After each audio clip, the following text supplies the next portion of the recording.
புதிதாக பொறுப்பேற்றிருக்கிற அனைத்து அமைச்சர் பெருமக்களுக்கும் மார்க்சிஸ்ட் கம்யூனிஸ்ட் கட்சியின் சார்பில் மனப்பூர்வமான வாழ்த்துக்களை தெரிவித்துக் கொள்கிறோம்.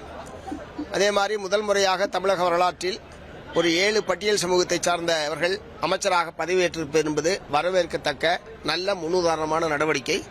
அதற்காகவும் முதல்வருக்கு என்னுடைய பாராட்டுகளை தெரிவித்துக் கொள்கிறேன். மாநிலத்தில் சுயாட்சி அப்படின்ற முழக்கம் முடிவுக்கு வந்திருக்கிறது. எப்படி அந்த மாதிரி சொல்றீங்கன்னு கேக்குறேன். இப்ப கூட்டாட்சி தானே சார் அமைஞ்சிருக்கு. கூட்டணி ஆட்சி வேற, கூட்டாட்சி வேற. கூட்டாட்சிக்கும் கூட்டணிக்கும் பெரிய வித்தியாசம் இருக்கு சார். இப்ப பாத்தீங்கன்னா தமிழ் தாய் வாழ்த்துக்கு வந்து 3வது இடத்துல பாடி இருக்காங்க. அதை எப்படி பாக்குறீங்க? ஏற்கனவே முதல் முறையே நீங்க அப்ஜெக்ஷன் பண்ணீங்க. அதாவது இந்த ஆண்டு பிப்ரவரி மாதம் மத்திய அரசாங்கம் குடியரசுத் தலைவர், குடியரசு துணைத் தலைவர், ஆளுநர் இவர்கள் பங்கேற்கக்கூடிய அரசு நிகழ்ச்சிகளில் வந்தே மாதரம் முதலில் பாடப்பட வேண்டும் என்கிற உத்தரவை மத்திய அரசாங்கம் வெளியிட்டிருக்கிறது. இருந்தாலும் தமிழ்நாட்டில் இந்த வரிசை மாற்றப்பட வேண்டும் என்கிற கோரிக்கையை எங்களை போன்றவர்கள் நாங்கள் ஏற்கனவே எழுப்பியிருக்கிறோம். நாங்கள் முதலமைச்சரிடத்தில் இது சம்பந்தமாக கேட்டோம்.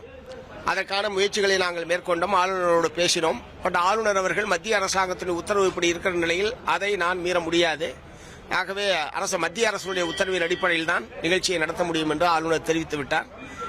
நாங்கள் முயற்சி எடுத்தோம் என்பதை முதலமைச்சர் அவர்கள் எங்களோடு பகிர்ந்து கொண்டார். விளக்கம் சொல்லிட்டேன் நான். மத்திய அரசாங்கத்தினுடைய உத்தரவை மத்திய அரசாங்கத்தினுடைய பிரதிநிதி என்கிற முறையில் ஆளுநர் அதைத்தான் பின்பற்ற முடியும் என்று சொல்லிவிட்டார். ஆகவே ஆளுநர் பங்கேற்காத அல்லது குடியரசுத் தலைவர், குடியரசு துணைத் தலைவர் பங்கேற்காத தமிழ்நாடு அரசுடைய நிகழ்ச்சிகளில் நிச்சயமாக இந்த முறை பின்பற்றப்படாது என்பதை தெரிவித்திருக்கிறார்.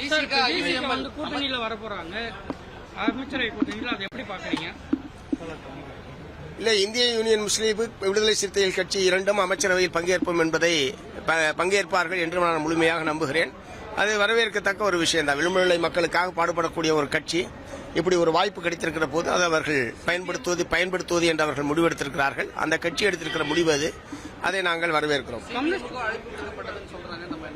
இடதுசாரிகள் அமைச்சரவையில் பங்கேற்பதில்லை, வெளியிலிருந்து ஆதரவு என்பதை ஏற்கனவே நாங்கள் வெளிப்படையாக அறிவித்திருக்கிறோம். அந்த நிலை தொடரும்.